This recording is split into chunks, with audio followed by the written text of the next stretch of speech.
And there is no, this is not regulated. There's no warnings or ingredient listed. Like you buy a couch, they're not going to tell you. Get your carpet cleaned by someone, they're not going to tell you what they're using. So, and all are animal tested. And now with this new, the new products that are coming out, because I said talked about the chain link, and they're trying to lower the chain link down. So new products continue the cruelty. Every single new product that's coming out now, so they're coming up with new ones because the ones they had are being banned. So they just make new ones, and the cruelty continues. So the EPA really, really lobbies strongly against this, and it's a great organization that I think it's amazing. So yeah, it's a very, very hot topic with them. So. And for how many years? This has been going on. Prevalent. This has been going on since this. I believe it started in the 50s, but in 1999, 3M actually got sued. They almost went 3M, the company 3M Scotch Guard. They had it was found to be so toxic that their company almost shut. It was 1999, I'm pretty sure, and they switched their chain link.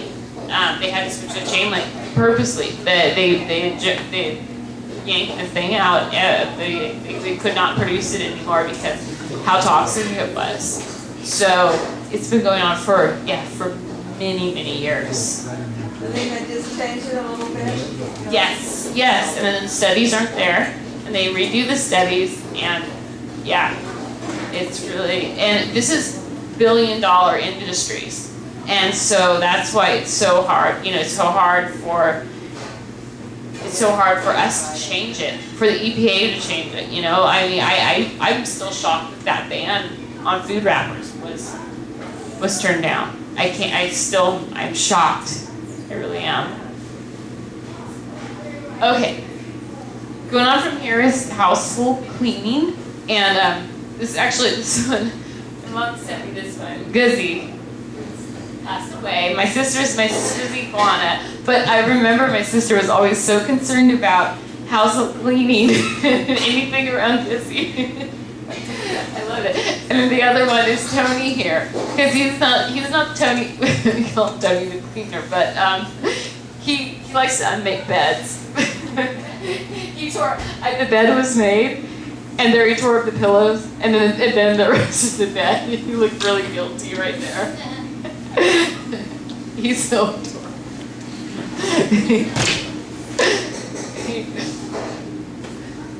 Okay. So there is no regulations. There is no regulations for household cleaning. You do not have to put ingredients on the label like you do with personal care.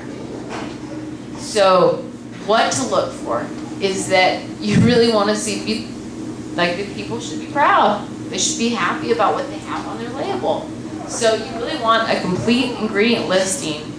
So, and that's few and far between. Even like in our local health food stores, I'm looking, I'm going, wait, this doesn't match up. Pretty label, that kind of stuff, and it doesn't match up. So really being able to look, it's just a marketing scheme. So the worst is no ingredients at all. Second is what it doesn't contain. It makes no sense, but what it doesn't contain. It doesn't contain, it's not animal tested, it's natural, or it's cruelty-free, it's non-toxic, and all of those things are unregulated. You can put that on anything. You truly can. There's no one to regulate that. So those are some really bad, or petroleum-free, some really things to look for because they should be proud. Like I was saying, they should be proud. They should have it online, which is very rare to see as well. They should be proud to have all their ingredients listed correctly in the correct chemical terms. So legal names, for example, it was something that we actually had at our house, and I was like, natural plant surfactant is what it said. It had the other ingredients. Does that mean anything? Nothing. It means nothing. It's not anything. I'll give you the resources too later that you can look up what the actual names are. And I was just putting like sodium lauryl sulfate actually was something that was actually in there. I discovered that that's what it was. And it's basically the same thing that you've heard, like sodium lauryl sulfate, which has been, triggers bad for you. It's an irritant, it's a carcinogen. Well, laureth is just as bad, and that's actually what it turned out to be. So yeah, so pretty packaging. And then ingredients derived from is another thing to watch out for. And no, I'm not saying all are bad, but they will have the ingredient, the chemical name, and then in parentheses, they'll put derived from, and they'll say XYZ. Well, it doesn't mean that it was actually from that. Like, for example, there's a preservative called phenoxyethanol, which is one of the better preservatives when you get water plus anything. You do need a preservative. But I've seen it multiple times saying sage oil derived. And it's never derived. A long time ago, it could be derived from it, but no one derives it from that. It's derived from petrochemicals. And so you really cannot trust those things, because once again, no one's regulating it. So, yeah. So when you see a product that says cruelty-free, non-toxic, not animal tested, it could be a total lie. It could be a total lie. Yes. They should be. They should. No one's calling them. No. Yeah. It's all meaningless? Not necessarily. With the right company, it can be. But they should also have their ingredients. Every ingredient listed. If they were not embarrassed about what their ingredients were, they would be on there. Every reputable company has it on there. But how do we know then if the ingredient is animal tested? If the ingredient's on there, how will we know if it's animal tested? I'll give you some resources for it, actually. I will. And yeah, so the non-animal tested, actually one of the things actually for non-animal tested is usually, like I was saying, is that it's final product, not animal tested, because most of the synthetics are already animal tested.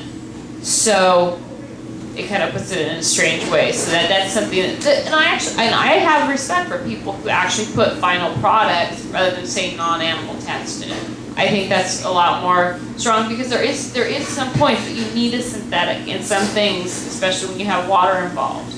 So that answer? Well, it sounds to me like you're saying it doesn't mean anything anyway. So how will we be able to know what it does mean? If they have all their ingredients on there, it can mean something, and you can call the companies and ask. And I really like actually what you brought up, because something that a lot of people are looking for in makeup is gluten-free, because it can absorb through your skin. And there's been so many people have called companies, and the people that they call, they can't even explain, is it gluten-free? Read our ingredient list, and that's what they've gotten back. So it really depends on the company, for sure. So if you can get the right response and hear, and listen, and they should be able to tell you, it's definitely a good thing. So they're required by law to tell the truth on the phone, but not on the package? No, on the phone, they're not, even on the phone, I would say it's difficult to get a chemist on the phone. It's difficult to get beyond that for many companies, like the larger ones. So I'm also going to show about how to make your own products as well. So yeah, it is difficult, because they're meaningless terms. They truly are. Although some companies, it really are natural. They really are. So it's a very difficult place that we're put in because of the lack of regulations.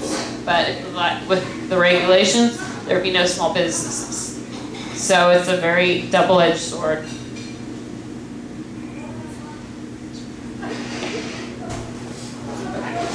So here's some of the dangers of the household cleaning. Okay, the levels of volatile organic compounds is 2 to 5 times. This is actually showing you 2 to 5 times higher indoors than outdoors from cleaning supplies, like your normal ammonia-based, those type. The poison control centers report that more than 120,000 children under the age of 5 were involved in incidents involving household cleaners in 2006.